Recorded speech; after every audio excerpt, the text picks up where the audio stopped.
So we all know Toby Fox, right? Maker of Undertale and Deltarune. They're obviously the thing he's known most for. He's also made a popular Halloween hack for Earthbrand. He also worked on Homestuck too, which to be honest, I don't know too much about it, but I do know he is pretty relevant in the community. And hell, even recently working with bigger companies to create songs for Pokémon. And even more recently, his Toho collab. And if all of that wasn't impressive, he's even done some voice acting. Oh, sorry about that. I just get nervous easily. You see, I just fell off the ship. You mean that ship? But out of everything that he's done, what do I think was the best decision Toby Fox has ever made? Well, I don't think it's Undertale, or Deltarune for that matter. Nor do I think it's this Halloween hack, or his voice acting. And let's be honest, it probably isn't this. No, what I think is Toby Fox's best decision of everything he's ever made is this.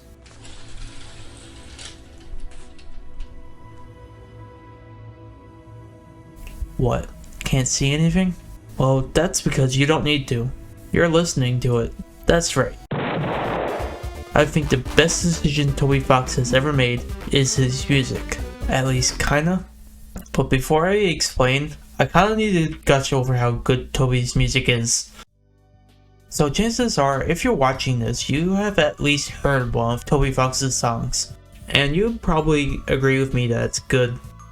And while I'm mainly talking about Undertale, this obviously extends to Deltarune too. Both soundtracks are very popular, with them even being on vinyl too.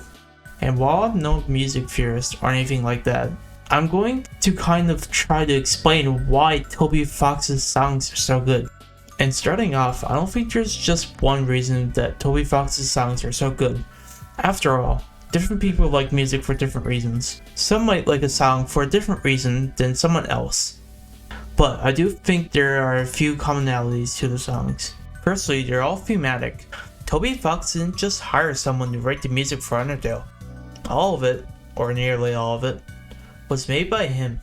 And with him also being the developer of it, he made sure that the music, you know, fit the character or theme. Pretty much all of the themes suit the character or characters.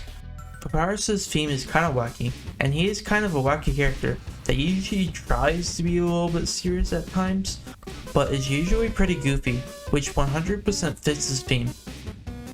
Sans is kind of non-serious, like Papyrus. He's a kind of lazy and low-down character. He's goofy and likes playing jokes, and is a pretty chill person overall, but he can be serious when he wants to, like this moment in the pacifist rap.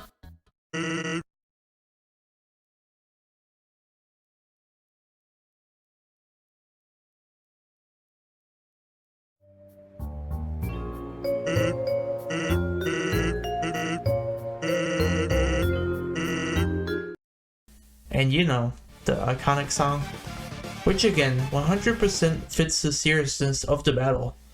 Not only does all of Sans' themes fit him, but the context does too. And like I showed earlier, this theme isn't even Sans' theme, but still 100% fits the tone. I could go on and on about all of the characters' themes, but I'll just quickly mention a few more. Undying's theme is epic, no matter which version, and feels pretty intense either way. And pretty intense is pretty much how I would describe Undying.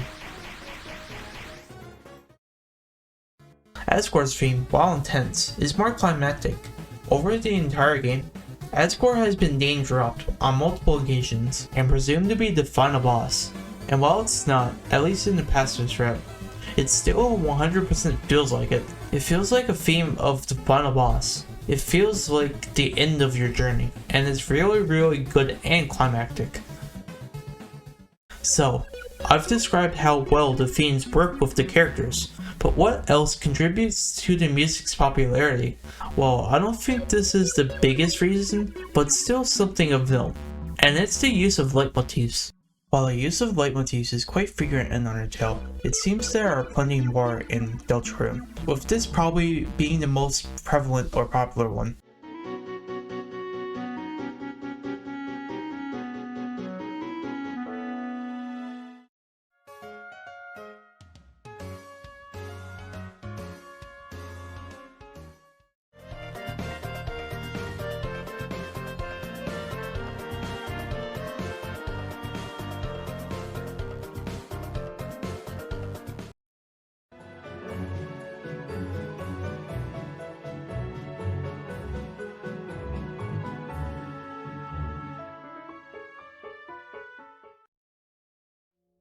Don't forget, I'm with you in the dark.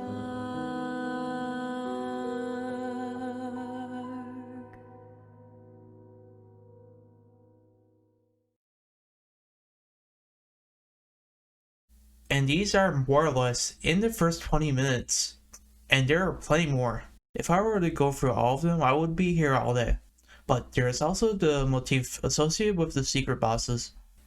I believe it's commonly referred to as the freedom motif, but don't quote me on that.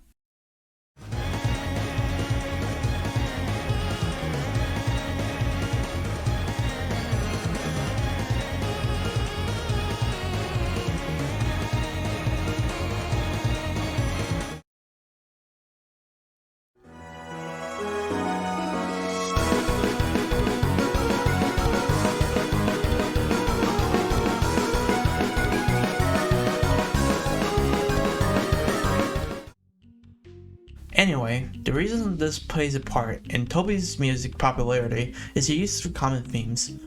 As I stated, when you hear these common themes that you've heard before in different ways, it can hit harder and have more of an emotional effect. And with the use of these themes often being connected to certain characters, I feel it definitely plays a part in the music's popularity. Another thing of note, but kind of obvious, but the songs in general are composed well. Toby has been making music for quite a while, and he's definitely had some time to refine his craft. He's good at making music, therefore his music is probably gonna be good. I know it's kind of a obvious point, but come on, he's been making music for quite a while. I don't know how to exactly describe or word this next point, but here I go anyway. It's general mixing of different styles and tones. Like, some of his songs are pretty simplistic, like some of them being 8-bit or bit crushed, but other times he just completely skips that style and has like actual instruments. His mixing and matching of different themes and maybe even different eras of music is good. His music is simplistic when it needs to be, but if the tone calls for it, it's usually less 8-bit and more complex. Now, I'm not saying that all 8-bit songs are simplistic, but they can be when they suit the tone. And even when it's not 8-bit songs, it can still be somewhat simplistic. Again, I don't want simplistic to come off as a bad thing. In fact, I think it's a good thing that there are some simplistic songs. One, it can definitely help to set the mood. And two, if everything was complex, like for instance, if everything sounded like an Elden Ring boss of complexity, then would Asgard's theme still be as iconic? Obviously, even if all the songs were complex, it wouldn't take away how good Asgard's theme is, but I think it would probably be a bit less memorable. Because we have simpler music, it makes the intense, more complex stuff even more memorable. Now, I don't think that this is all of the things that makes Toby's music good, just some of them. Again, I don't know too much about the technical side of music, I just really listen to it and enjoy it. I'm sure someone out there with a music degree or something along those lines could probably explain why Toby's music is good in better detail and make a way better video about it than I ever could. But I don't think that just because the music is good is the only reason why it's so popular. What I think is the best decision Toby Fox has ever made is copyright, or I guess the lack of it.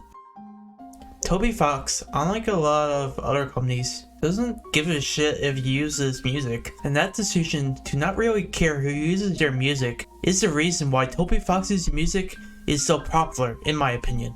People, no matter who you are, if you have 50 million subscribers or even 1 subscriber, it doesn't matter. You can use any of Toby's songs for absolutely free. With so many predatory music studios not even allowing you to use 1 second of their songs without getting either copyright strike, getting your video taken down, or coughing up a large sum of money to them, you can't really use any popular songs in your videos. But Toby Fox is a breath of fresh air. Obviously, I don't think that just because it's free to use is the reason why it's so popular. I think it's popular because it's free and it's very freaking good. I mean, if you're on YouTube at all, you know what I mean. Toby's music is absolutely everywhere. And here's just a few examples I can find. Can I talk about today's sponsor, Dislight? You can step into a vibrant world of urban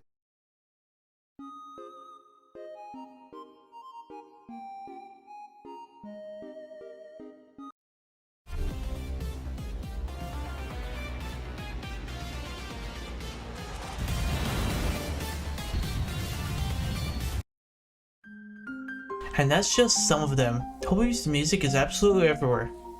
And one thing I should also mention is the remixes. There are a lot of remixes for both Undertale and Deltarune, and a lot of them are really good. And here's just a few I particularly like and want to showcase.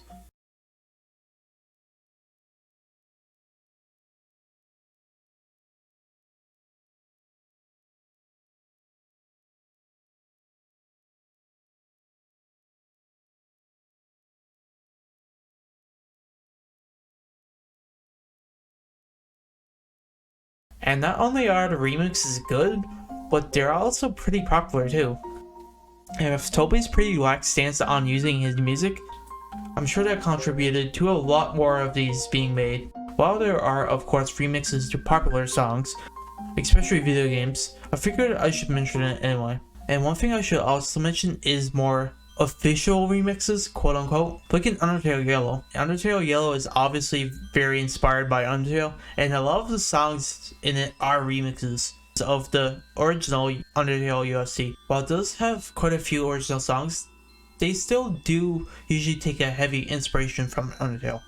And just one thing of note, I had this video planned before Undertale Yellow even came out. So this was planned before the whole Sebastian Wolf thing. If you don't know what happened with them, it's kind of complicated, but I'll sum it up very briefly. Undertale Yellow's soundtrack was being flagged for copyright strikes, and he was just kind of being a a-hole on Twitter to the Undertale Yellow dev team, since he's like the head of the company that owns the Undertale music. Then Toby stepped in and said while the dev team didn't have express permission to use Undertale songs, he was still okay with the use of his work, and basically told off Mr. Big Bad Wolf and gave money to charity. Anyway, with that quick summary out of the way, I didn't make this video specifically as a fuck you to Mr. Big Bad Wolf. Again, I had this planned a while ago.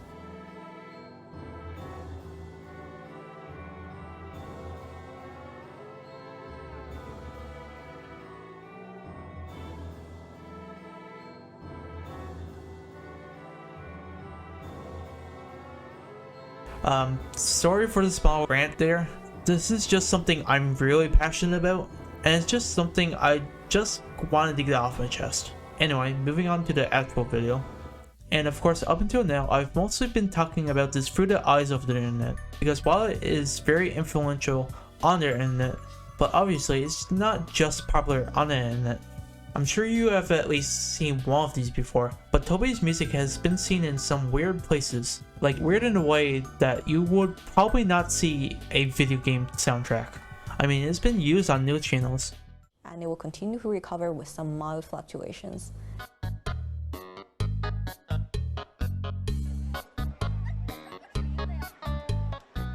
Some area. And hell, the Pope has even heard it not once but twice.